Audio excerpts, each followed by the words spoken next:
another great edition of Mississippi Stories. I'm your host, Marshall Ramsey, editor-at-large and cartoonist for Mississippi Today. Our guest today doesn't really need an introduction, but I'm going to give you a quick one, because I could go on literally for 20 minutes talking about his career and all the things he's done. Howard Ballou, of course, is the lead anchor for WLBT and has been for a long time. In fact, he has been around for so long that he's been in the Hall of Fame since the early 2000s. So he's incredible career here in Jackson, but also in Dallas and I guess North Carolina and Tennessee. You've been all over the place. North and South Carolina. But you've been here for a long time. You've been here since approaching 40 years, not quite there yet. 40 years. Almost 40 years. Well, I brought you on. Yeah, right. I brought you on today just because I wanted somebody who was actually good on camera. and I knew you were good. Well, you're well, the man. Jill's good You're too. The man. Come on. No, this is going to be fun, and thank you for doing this. My pleasure. Thanks for having me. You know, like I said, you're the only person I know that actually has his own movie page because of your appearance in Time to Kill. You know, that was pretty cool. In fact, that was like one of the first movies I saw when I moved here. And that had to be pretty surreal for you to be like part of a movie. Yeah, it was, but it was fun. It was a lot of fun. I mean, I could really get used to that lifestyle. It was a lot of hurry up and wait. Yeah. But they gave me my own little trailer with my name on it, and I thought, man, how cool is that? Okay, you seriously had a trailer? I had a trailer. All of us, the little extras, we all had trailers where we can go in and change. Yeah. How insufferable were you back at work after you're like, hey, where's my trailer? No, no. Not even. No, I'm just teasing on that. But like I said, you have seen a lot of change in Mississippi. You've seen a lot of change in Jackson. And, you know, and there was something about you that I didn't know.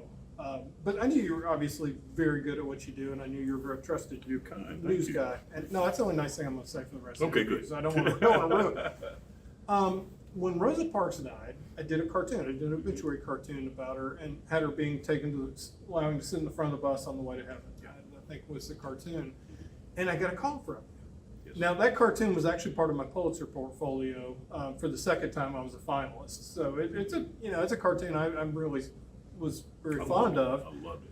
Still true to this day. Well, you called me and you said, hey, my mom would like the cartoon. I said, well, my mom would like the cartoon too, you know. But then you said, no, my mom was the secretary for Dr. Martin Luther King when he lived in Alabama. I was like, wait a minute, I could hear the needle scratching across the record. I didn't know that. And you know, the more I found out about your mom, the more I realized that she was just a rock star.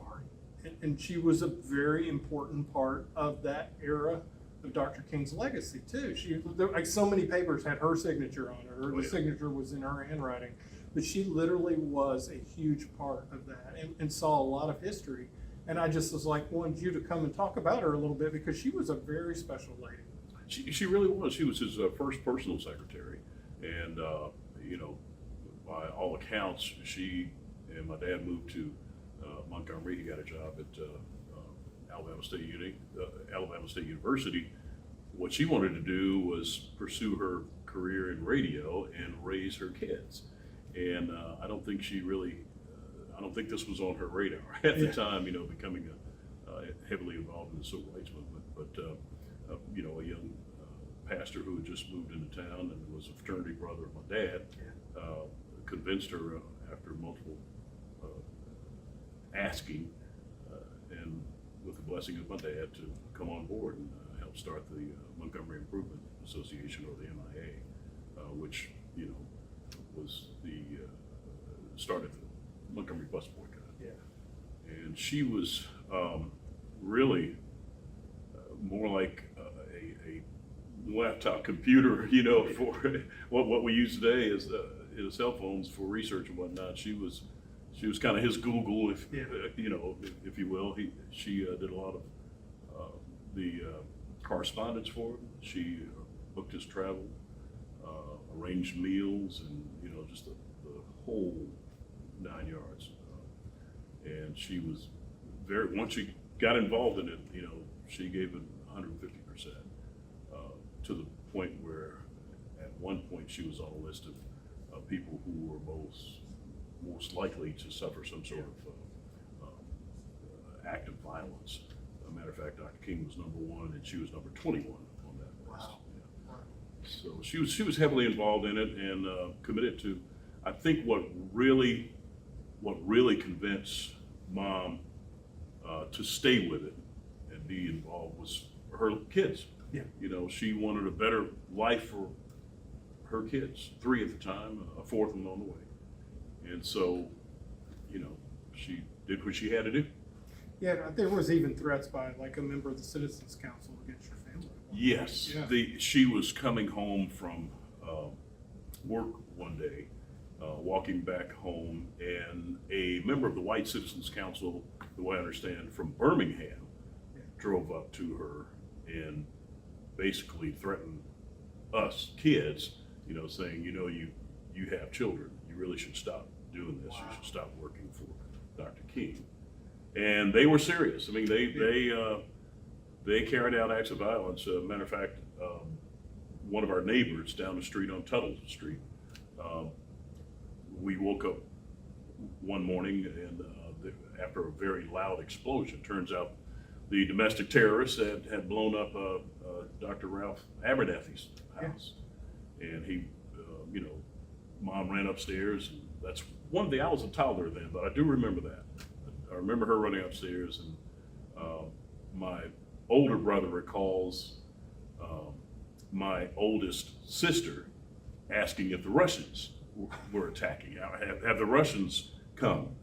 Because back then, you know, it was duck and cover and all that kind of stuff, the Cold War. And of course, Mom was forever calm and stoic and whatnot, said, no, some bad people did some bad things to our neighbors, the Abernathy's, but they're fine. Yeah. And we're going to be fine.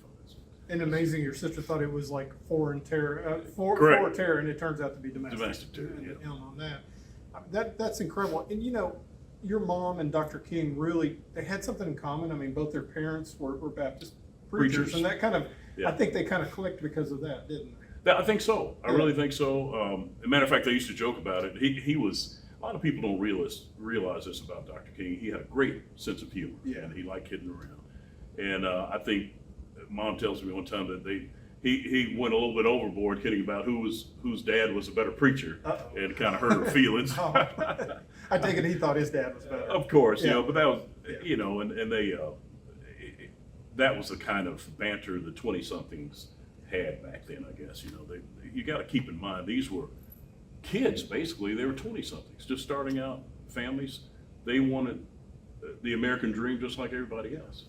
And at the time, the route to reap the benefits of this wonderful country was to get a good education. So they did that. You know, they got their advanced degrees and realized that still wasn't enough. You know, you still couldn't ride in the front of the bus. You know, there were so many things that you could not do. And I think that's why both Mom and Dad got active. Dad is from New York, so he didn't, you know, he didn't believe none of that stuff. He wasn't exposed as much, I should say, as Mom was back then. Yeah, your dad Leonard was a music professor. Yes. I love that. I mean, your parents sounded like your mom was very businesslike and very cut and dried and very stoic, and your dad seemed like he just completely was a free spirit and loved his music. Loved research. That was his passion. Really.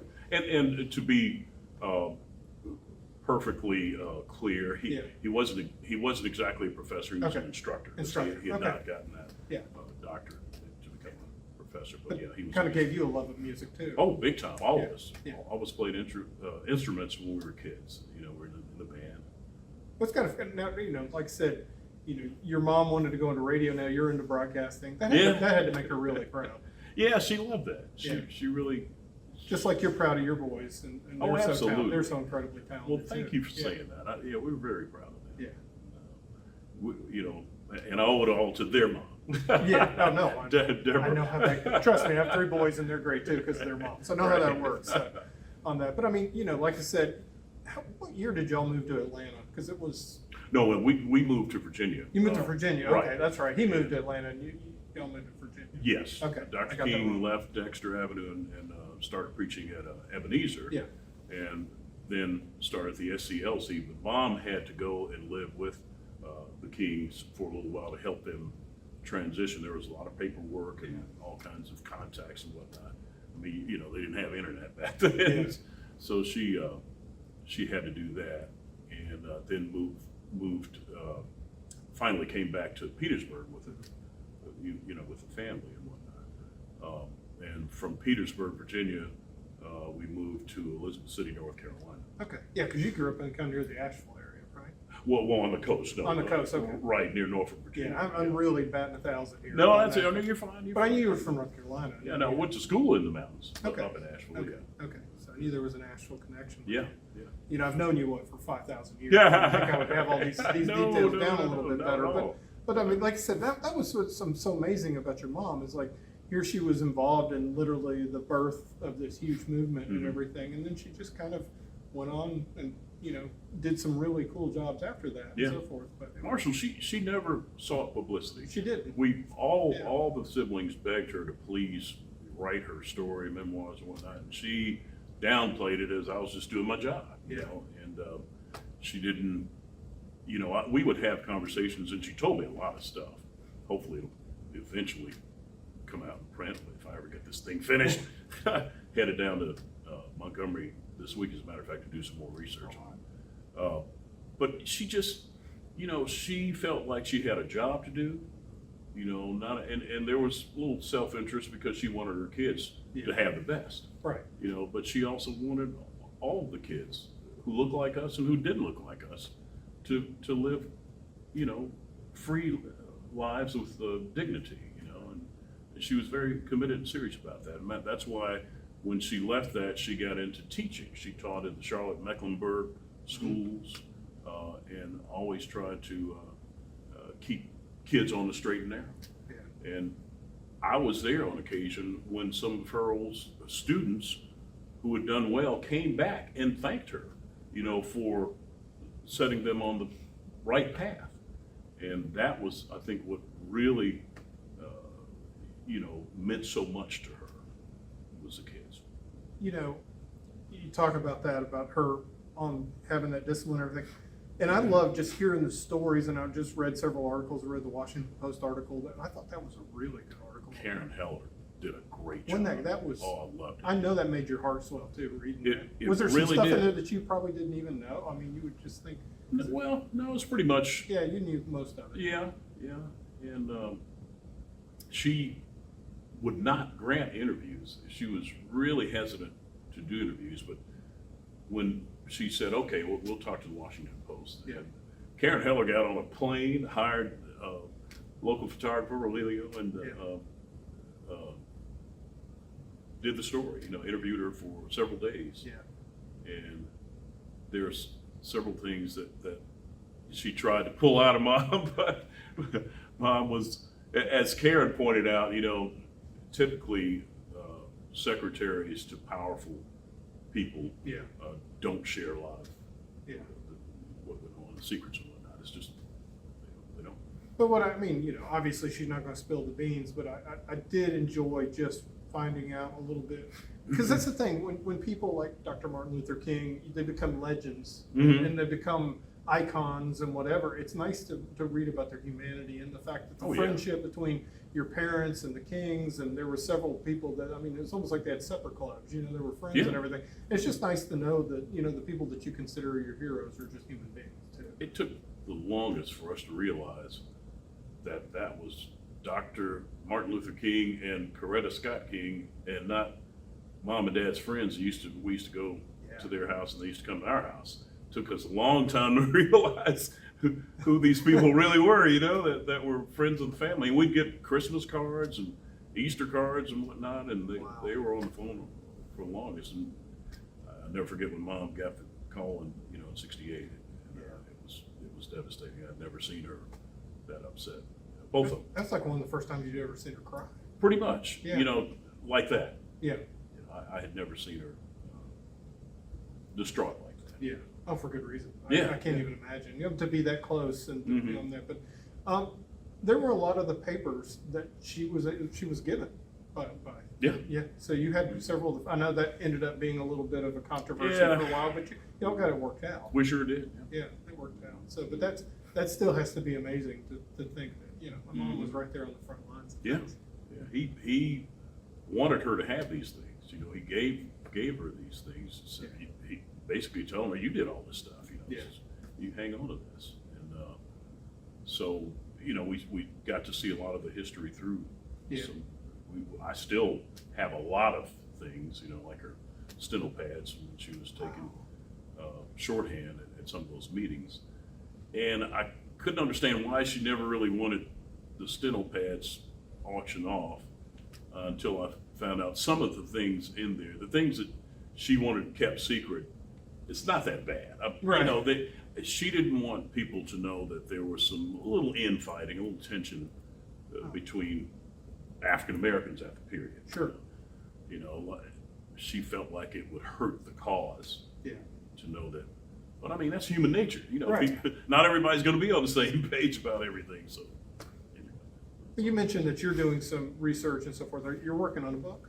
Yeah. Oh, yeah, good. yeah. Tell us a little bit about it. Obviously, you can give us a Well, preview. you know, I'm trying to get more of the flavor of what it was like growing up in Montgomery during that period from 52 to 60, you know, as for lack of a better way to put it, a civil rights kid, you know. Yeah. Because our parents would try to protect us, you know, to help us to live as normal a life as possible, while people all around us were trying to kill us, you know. And so Alabama State had a lab school. They would put us in the laboratory school, which was a great start. A lot of historically black colleges and universities had lab schools, and so we did that. They would have all kinds of little things that, you know, regular people would have for their kids, you know, to try to shield us from, you know, some of the horrible things that were going on all around us. If that makes sense. And you were really young at that time Yeah. too. And I'm just thinking, you said you remember the bomb going on. There's a few That I things, remember, a few things you do remember, but obviously your mom did a good job protecting everything. Once y'all moved away, did it seem like things kind of calmed down and seemed to be a little bit more normal? Well, I don't know how you could say it. Well, yeah. Yes and no. I mean,